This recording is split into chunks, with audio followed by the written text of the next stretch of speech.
बीवी बार बार माँ पर इल्जाम लगाए जा रही थी और शौहर बार बार उसको अपनी हद में रहने का कह रहा था, लेकिन बीवी चुप होने का नाम ही नहीं ले रही थी। बार बार जोर जोर से चीख चीख कर कह रही थी कि उसने अंगूठी टेबल पर ही रखी थी और तुम्हारे और मेरे अलावा इस कमरे में कोई नहीं आया। अंगूठी हो न हो माँ जी ने ही उठाई है। बात जब शौहर की हद से बाहर हो गई तो उसने बीवी के गाल पर जोरदार एक तमाचा दे मारा। अब 3 माह पहले ही तो शादी हुई थी। बीवी से तमाचा बर्दाश्त नहीं हुआ और वो घर छोड़कर जाने लगी।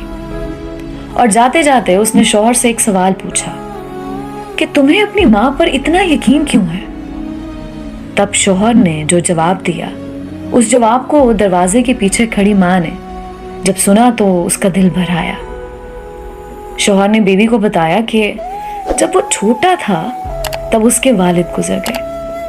माँ मोहल्ले के घरों में झाड़ू पोंछा लगाकर जो कमा पाती थी उससे एक वक्त का खाना आता था।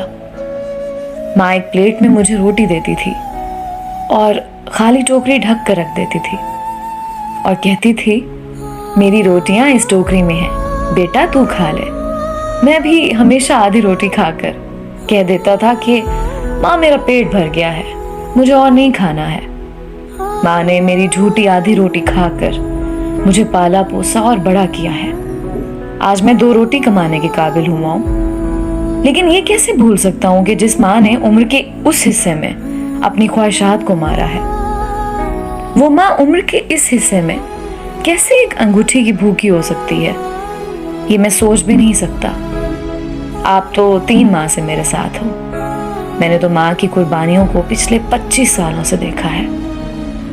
ये सुनकर माँ की आंखों से आंसू छलक उठे। वो समझ नहीं पा रही थी कि बेटा उसकी आधी रोटी का कर्ज चुका रहा है या वो बेटे की आधी रोटी का कर्ज। मेरी दुआ है दोस्तों कि अल्लाह हम सब की माँओं को हमेशा सलामत रखे।